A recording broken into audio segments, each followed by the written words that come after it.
Thutha wa UMOMORI uria ukoretwo ucungiriirio ni AKENYA kugura migunda kuma kuri kambuni itakinyaniirie kuria mendagirio migunda itari maratathi makinyaniru.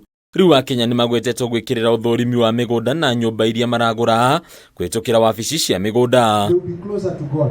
Hindi ya ukungwiri wa miaka 5 ya uruti wa wira, kambuni ni ya wendia wa migunda ya Next Level mwena wa Syokimau kaunti ya Machakos, muikaririgite wa ngwataniro ya kambuni cia wendia wa migunda Kenyua Wairatu ni atariirie gucenjia kwa AKENYA hari mutugo wao wa guthurima migunda iria maragura. Ignorance is not a defense. Many people engage to buying land when they know the land has some issues. They just ignore and say things will turn to be okay. Trust is everything in real estate.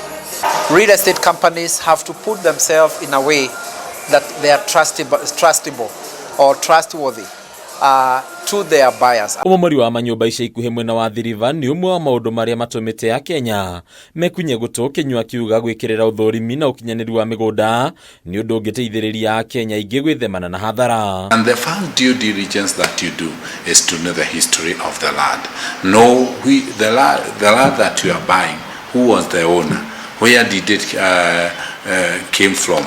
And when you know the history, even the neighbors know, before even you go to the government, even the neighbors who are surrounding there, they know the owner of the land. Tukishirikiana na makampuni kama hayo, wananchi wa hii area na pia investors na pia wenye ambao wanapendeza kuishi pande wataweza kutembea na kupata makao. Wabici cia migunda ikahoyo kwagirithia uruti wacio wa wira niguo kuhe mweke AKENYA ingi kuguneka na motungata maya undu uria koima mweke turia nime. An error can happen along the way, but anybody who is our member cannot deceive you, because if there is a mistake, he will know how to come out from that. But those who deceive Kenyans cannot register with us. That's why we tell Kenyans be aware. Kuna garama ya muturire ni undu huteti AKENYA ingi ona ruo ruhonge ruru rukagwetwo gukorwo ruhutetio na njira nene uigithia ugithie thi. Rising cost of living that has reduced the disposable incomes of many Kenyans who would otherwise have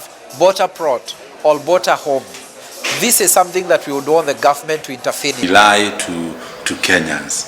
So if they don't get money, we also face the same challenge. So what I would like to tell the government, it is good they check how they can do with the cost of living. Hadi ni Akameme TV, letora kwa ni Bataru wa Mwage.